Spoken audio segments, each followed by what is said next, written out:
नमस्कार साथियों, स्वागत है आपका आपके प्रिय प्लेटफॉर्म कृष्णा एकेडमी के यूट्यूब चैनल पे। मैं पवन तिवारी आशा करता हूँ आप स्वस्थ होंगे, मस्त होंगे और बेहतर तरीके से अपने पढ़ाई को कर रहे हैं। यदि आप यूपी बोर्ड के स्टूडेंट हैं तो हमारे चैनल से जुड़ना ना भूलें। आइए पढ़ाई के सिलसिले को आगे बढ़ाते हुए हम लोग देखते हैं कि पदार्थ के अन्य अभिलक्षणी गुणों के बारे में पढ़ेंगे, पदार्थ के प्रकार के बारे में पढ़ेंगे और इसी सिलसिले को आगे बढ़ाते हुए हम लोग अब मुख्य पढ़ाई के टॉपिक की तरफ आगे बढ़ते हैं। आइए देखते हैं सबसे पहले कि पदार्थ के अभिलक्षणी गुण क्या होते हैं।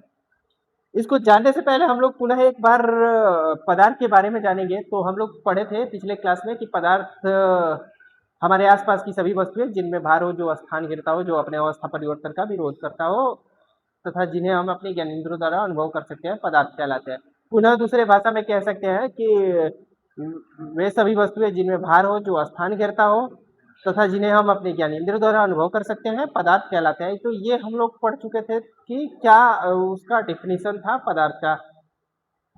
फिर हम लोगों ने ये जाना था कि पदार्थ को मुख्य रूप से दो भागों में बांटा गया था। एक उसके फिजिकल कैरेक्टर के हिसाब से और दूसरा था उसके केमिकल कैरेक्टर के हिसाब से बांटा गया। तो ये सब हम लोग जानकारी ले चुके हैं। फिर हम लोग इसी सिलसिले को आगे बढ़ाते हुए देखेंगे कि पदार्थ के अभिलक्षणी गुण क्या होते हैं। तो मुख्य रूप से पदार्थ के तीन अभिलक्षणी गुण होते हैं। उन तीनों के बारे में पहले जानते हैं कि पहला होता है ना, जो पदार्थ के कण होते हैं उनके बीच की रिक्त स्थान। तो पहला क्या होता है? रिक्त स्थान। दूसरा क्या होता है? और पदार्थ के जो कण होते हैं, कण के बीच में एक बल कार्य करता है। पदार्थ के कणों के बीच एक बल कार्य करता है। उन बलों को क्या नाम देते हैं? आकर्षण बल देते हैं। हम लोग एक एक करके एक पे चर्चा करेंगे, टॉपिक पे पहले लिख दे रहा हूं। तो क्या होता है, उसको किस नाम से जानते हैं? आकर्षण बल। तो आकर्षण बल होता है, रिक्त स्थान होता है, आकर्षण बल होता है और तीसरा नंबर जो होता है ना, वो गति।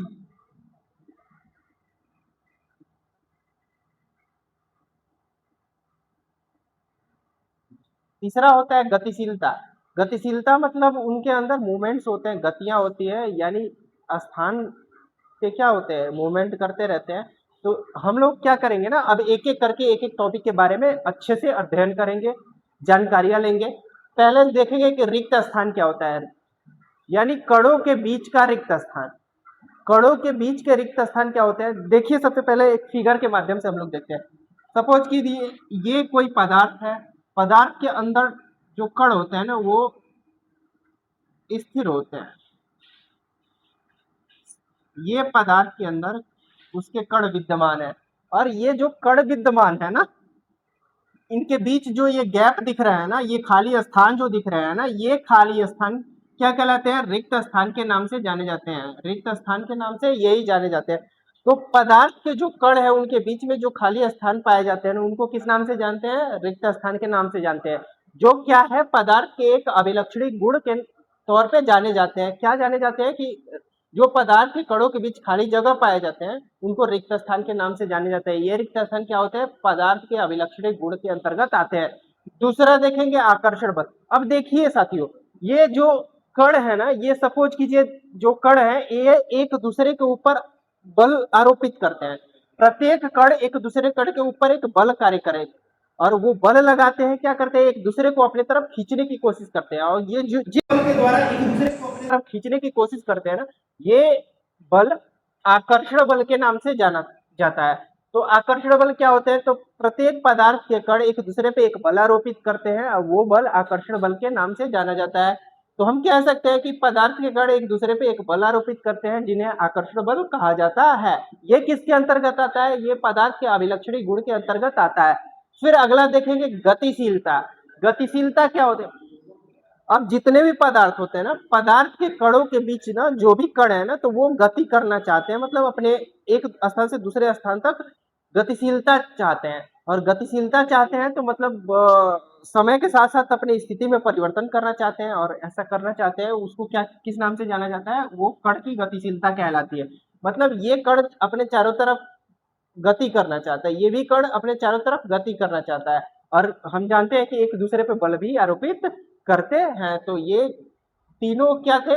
ये पदार्थ के अभिलक्षणी गुण के अंतर्गत ये तीनों टॉपिक्स आते हैं। अब हम लोग देखेंगे कि ये पदार्थ के प्रकार, पिछले पिछले क्लास में हम लोगों ने पढ़ा था पदार्थ के प्रकार के बारे में, पुनः उसी को एक बार दोहराते हुए देख लेते हैं। तो पदार्थ के प्रकार में हम लोगों ने पढ़ा था, तो पहला क्या था? ठोस। पहला नंबर क्या था? ठोस था।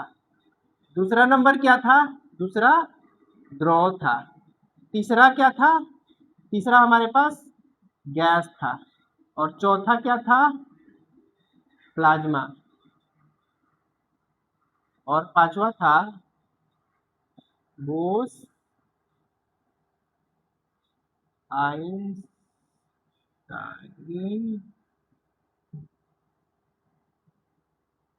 कंडेंसेट। ये थे हमारे पांचों,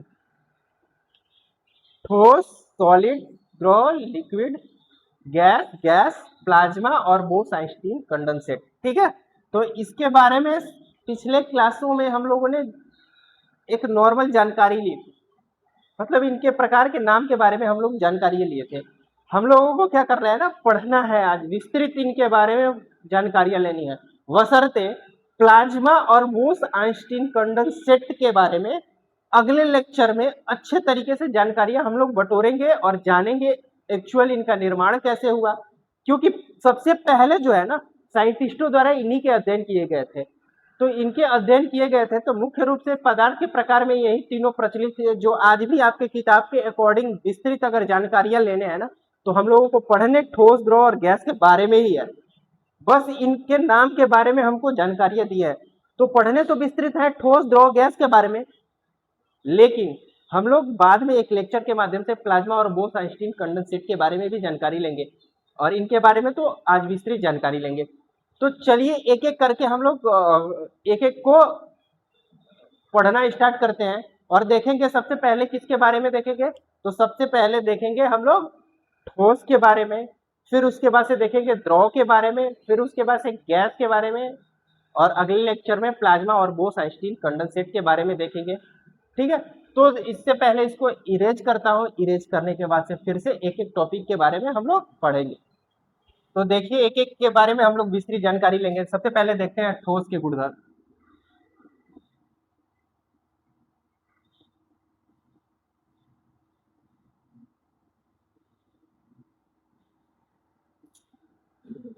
ठोस के गुणधर्म में सबसे पहले देखेंगे इसके, सबसे पहला इसका टॉपिक हो जाएगा ना हमारे पास आकार। आकार क्या होता है इसके बारे में जानकारी लेंगे फिर। तो पहला क्या होगा? आकार। जो ठोस होते हैं ना, ठोस के आकार निश्चित होते हैं। ठोस के आकार निश्चित कैसे होते हैं? जैसे ठोस के तौर पे हम लोग देख लेंगे कि ये मार्कर है, मार्कर का आकार निश्चित कैसे है? ये ठोस है तो ठोस का आकार निश्चित कैसे होता है? इस मार्कर को हम देखो यहाँ पे अपने हथेली पे रखे हैं, ठीक है, जैसे मार्कर है, मार्कर में कोई चेंजिंग हुआ नहीं।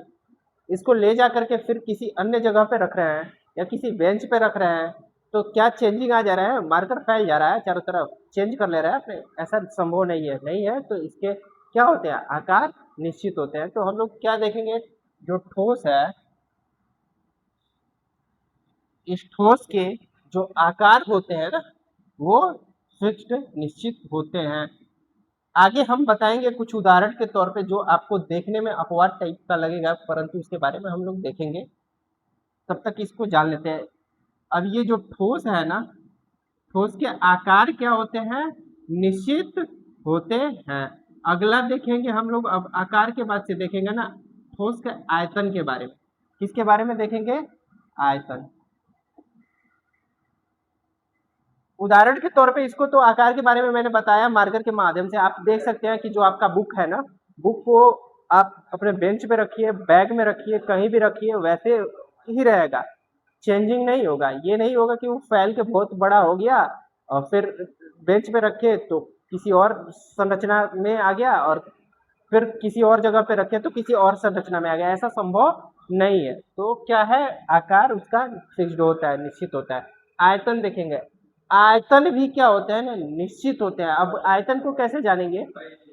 तो आयतन होता है ना, जो चारों तरफ से मेजरमेंट करोगे ना उसके एरिया को, तो वो एक एरिया निकल के आएगा। अब कहीं भी ले जाके उसको रखो ना तो उतने ही एरिया को कवर करेगा, उतने ही आयतन को घेरेगा। तो जो हमारा ठोस होता है ना, इस ठोस के आयतन भी क्या होते हैं, फिक्स्ड होते हैं, निश्चित होते हैं। इनके आयतन भी क्या होते हैं, निश्चित होते हैं। अब देखेंगे इसके आकर्षण बल। तो आकर्षण बल हमारा तीसरा होगा।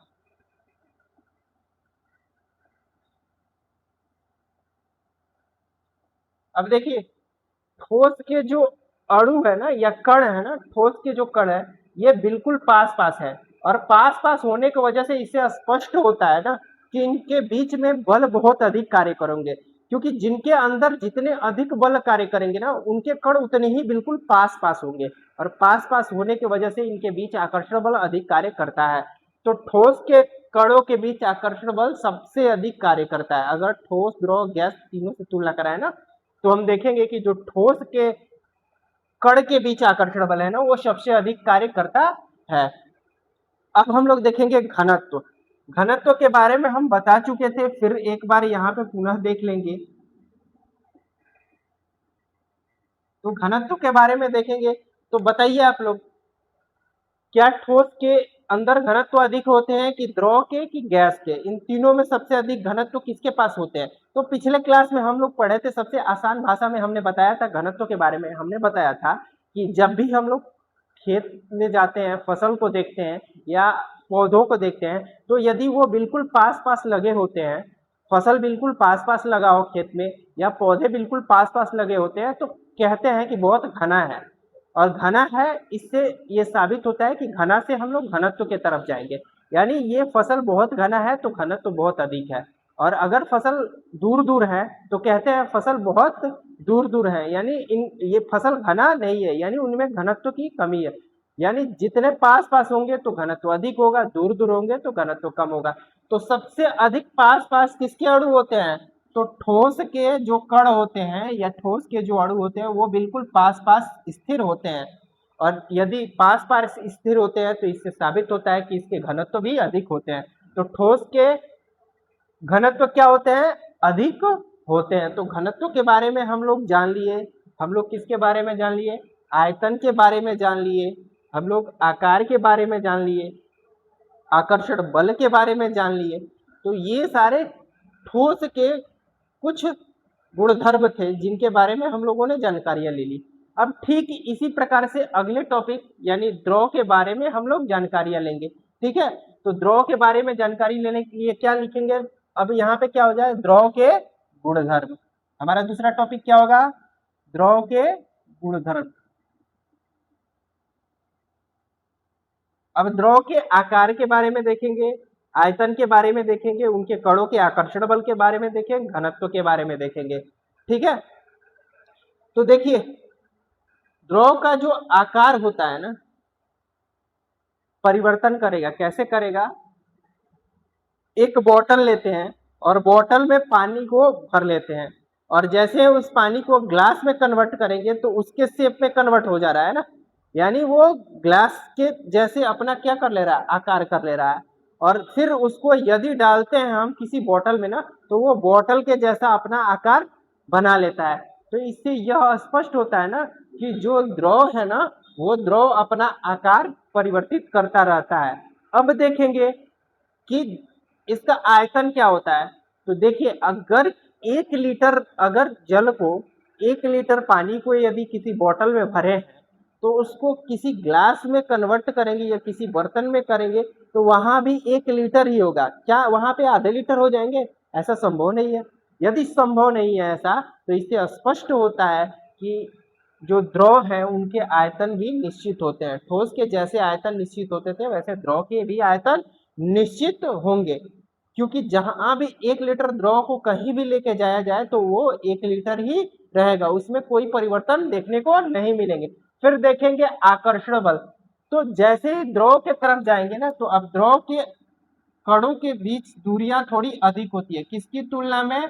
ठोस की तुलना में। तो ठोस की तुलना में द्रव के कण थोड़े दूर दूर होते हैं। यदि दूर दूर हैं तो उनके क्या होंगे बीच? इससे स्पष्ट होता है कि आकर्षण बल थोड़ा कम कार्य कर रहे हैं। किसकी तुलना में? ठोस की तुलना में।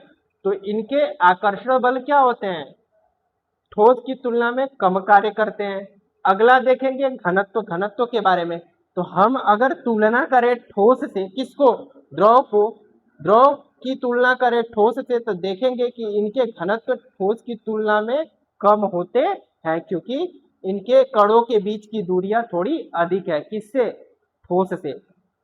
ठीक है, इसी प्रकार से हम लोग देखेंगे अब किसके बारे में, गैस के बारे में। तो हम लोग गैस के अब देखेंगे गुणधर्म। गैस के गुणधर्म में फिर हम लोग देखेंगे आकार, आयतन, आकर्षण बल और घनत्व। यहां पे क्या हो जाएंगे, गैस।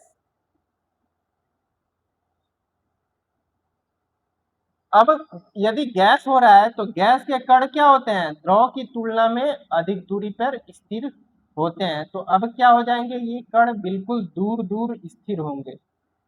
अब क्या होंगे, ये बिल्कुल दूर दूर स्थिर होंगे। तो आकार क्या होता है ना, इसका आकार निश्चित नहीं होता है, ठीक है। इसके आयतन भी निश्चित नहीं होते हैं।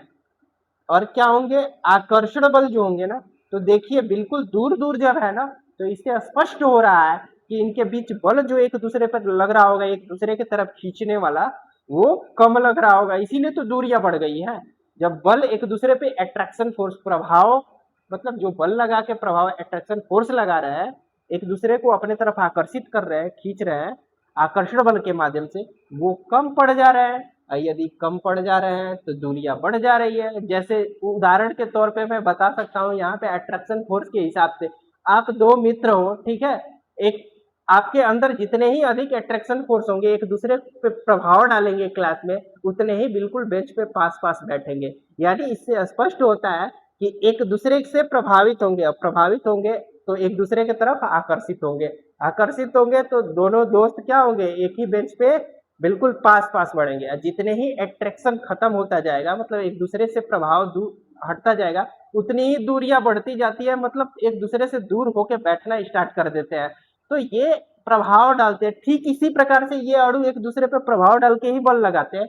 तो इसीलिए इसका नाम क्या पड़ा है, आकर्षण बल। आकर्षण, अट्रैक्शन को क्या कहते हैं, आकर्षण कहते हैं ना। तो वैसा एक बल लगता है, एक मॉलिक्यूल दूसरे मॉलिक्यूल पे लगाता है, एक कण दूसरे कण पे लगाता है, और लगाता है तो एक दूसरे पे अपना आकर्षण प्रभाव डालता है और एक दूसरे को अपने तरफ खींच के रखना चाहता है, बिल्कुल पास पास उसके प्रभाव में रहना चाहता है। और यही आकर्षण बल यदि कम पड़ जाते हैं तो दूरियां बढ़ जाती है। ऐसा व्यवहारिक जीवन में भी होता है कि यदि आकर्षण एक दूसरे के प्रति कम पड़ जाए तो दूरियां बढ़ जाती है।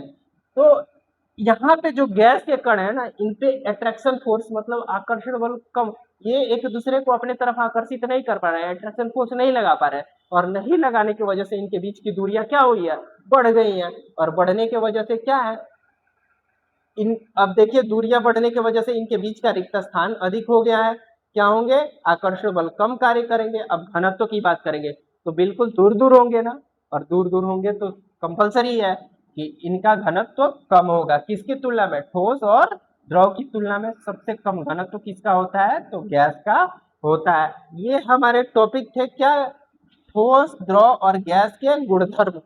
इनके गुणधर्म के बारे में हम लोग जान लिए। अब जस्ट इसके बाद मैं अभी क्या करूंगा, इसको इरेज करूंगा और इन तीनों को एक पास ला करके और तीनों के बीच गुणधर्म के हिसाब से क्या अंतर होते हैं उनकी तुलना कराई जाएगी। और तुलना कराने के बाद से यहाँ पे पूरे चैप्टर के इन तीनों के गुणधर्म की समरी हम लोग ले लेंगे।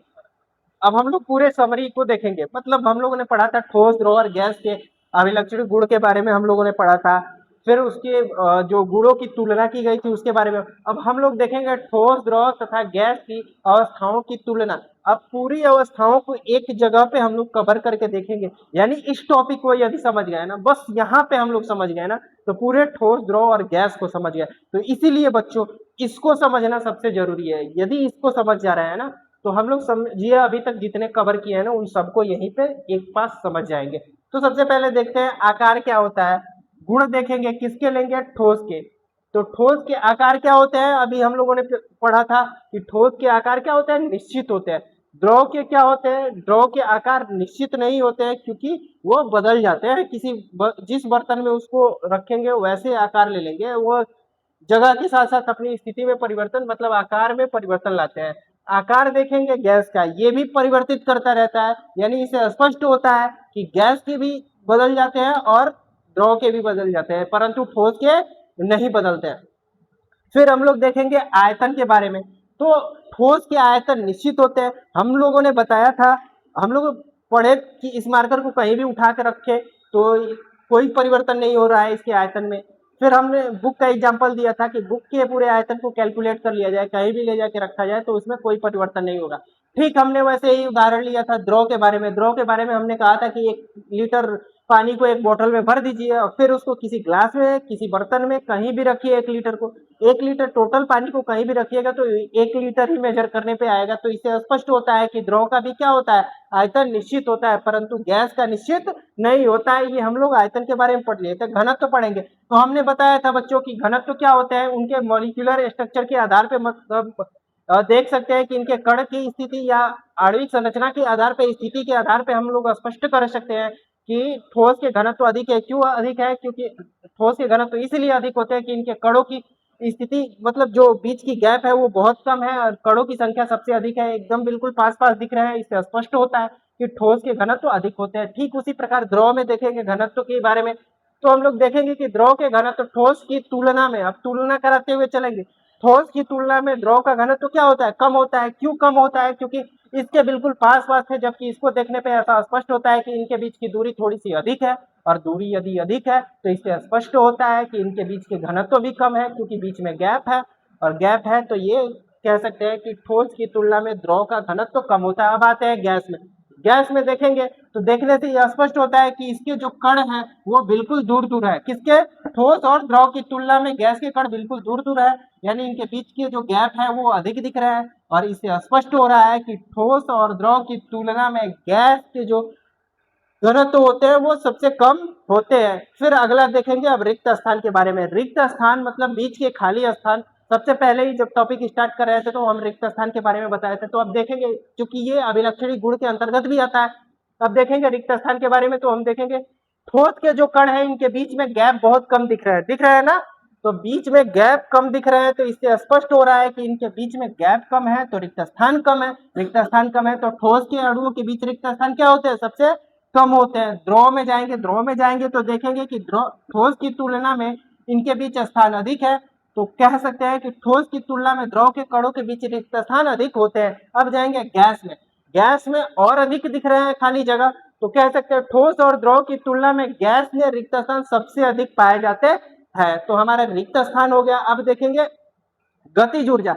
अच्छा ये बताइए, हम लोग आकर्षण बल पढ़े थे, आकर्षण बल पढ़े थे तो कहे थे कि ठोस के कणों के बीच सबसे अधिक आकर्षण बल कार्य करते हैं। मतलब सबसे अधिक आकर्षण बल किनके बीच में काम करते हैं? ठोस के कणों के बीच में आकर्षण बल सबसे अधिक काम करते हैं। द्रव में क्या होते हैं? इनसे कम होते हैं। और गैस में सबसे कम होते हैं। तो गैस में सबसे कम होते हैं तो इससे स्पष्ट होता है कि इनके बिल्कुल पास पास है, पास पास है तो इनके बीच में गति कम है। गति कम है तो इनके कणों के बीच गतिज ऊर्जा सबसे कम होती है, यानी गति कम होती है इनके कणों के बीच में, सबसे कम होती है। द्रव में ठोस की तुलना में गति अधिक होती है, यानी इनके बीच में मूवमेंट, इनके कणों के बीच में मूवमेंट कुछ ज्यादा ही अधिक होते हैं। किसकी तुलना में? ठोस की। और सबसे अधिक होते हैं गैस में होते हैं। गैस के कणों के बीच गतिज ऊर्जा सबसे, ये इंपॉर्टेंट टॉपिक है। गतिज ऊर्जा को लेंगे अगर तो ये बहुत ही महत्वपूर्ण है। महत्वपूर्ण कैसे है?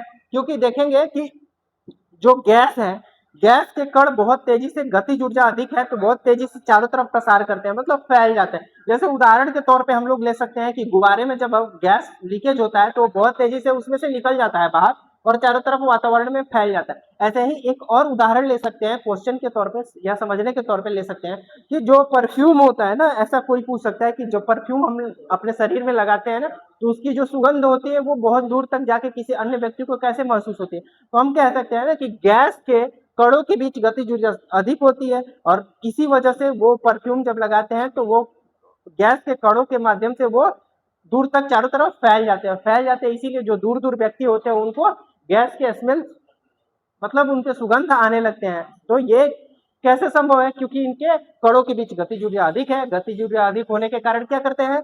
ये चारों तरफ प्रसार कर लेते हैं, यानी फैल जाते हैं। फैलने की वजह से क्या कह सकते हैं कि ये अपने सुगंध को चारों तरफ फैला देते हैं, या परफ्यूम के सुगंध को चारों तरफ, या कह सकते हैं कि जब किचन रूम में क्या होते हैं, खाना खाना तैयार होते हैं, तो उसके जो भोजन तैयार होने के उपरांत जो उसके मतलब सुगंध आते हैं, ऐसा प्रतीत होता है कि बहुत ही टेस्टी खाना किचन में तैयार हुए हैं। तो हम क्या करते हैं, ऐसा सुगंध के माध्यम से पहचान लेते हैं। सुगंध आते हैं, हम व्यक्ति किचन से दूर रहते हैं तो भी हमारे पास तक आ जाते हैं। तो इससे स्पष्ट होता है कि गैसों की गतिज ऊर्जा के कारण ही वो हमारे पास तक वो पहुंच पाते हैं, जो सुगंध होते हैं। तो ये गतिज ऊर्जा थे। आणविक संरचना के बारे में देखेंगे। आणविक संरचना में ये देखेंगे ना कि ये जो आणविक संरचना है, यानी इनके कणों की जो संरचना है, तो कह सकते हैं कि ठोस में आणविक संरचना क्या है, ये बिल्कुल पास पास स्थितियां हैं। द्रव में क्या है, थोड़ी सी दूरियां हैं, और गैस में अधिक दूरियां हैं। आणविक संरचना के आधार पर ठोस में सबसे अधिक कण पाए जाते हैं, यानी इससे स्पष्ट होता है कि ये बिल्कुल पास पास होते हैं। और द्रव में ठोस की तुलना में थोड़ी अधिक दूरी पे होते हैं, और गैस में सबसे अधिक दूरी पे कण स्थित होते हैं। तो ये रही हमारी तुलनात्मक जो समरी था। एक टॉपिक और जान लेते हैं कि कोई व्यक्ति पूछ सकता है आपसे कि जो द्रव है, द्रव और द्रव्य में क्या अंतर होता है। तो हम लोग देख लेंगे कि द्रव और द्रव्य में क्या अंतर होता है। तो स्पष्ट है बच्चों की पदार्थ जो है ना, इसका दूसरा नाम होता है द्रव्य। क्या होता है इसका दूसरा नाम? द्रव्य। और द्रव्य का ही द्रव एक प्रकार होता है। द्रव क्या होता है? द्रव्य का ही एक प्रकार होता है। तो अगर कोई पूछे कि द्रव्य और द्रव में क्या अंतर है, तो आप लोग बता सकते हैं कि द्रव्य का द्रव एक प्रकार होता है, और द्रव जो है वो द्रव्य जो है वो पदार्थ का ही दूसरा नाम होता है। इससे स्पष्ट होता है कि हम लोग ठोस, द्रव और गैस के बारे में पूरी विस्तृत जानकारियां अच्छे तरीके से ले लिए। अब हम लोग इसके आगे ताप और दाब के क्या प्रभाव पड़ते हैं पदार्थ की अवस्थाओं पे, इसके बारे में अध्ययन करेंगे। अन्य बहुत सारे टॉपिक है, उनके बारे में अध्ययन करेंगे। फिर देखेंगे कि जैसे बहुत सारे उदाहरण लेंगे कि ताप का प्रभाव डालने से क्या पदार्थ की अवस्थाओं में परिवर्तन होते हैं, दाब का प्रभाव डालने से क्या पदार्थ की अवस्थाओं में परिवर्तन होते हैं। तो इसकी जानकारी के लिए हम लोग अगले वीडियो में मिलते हैं। तब तक के लिए धन्यवाद।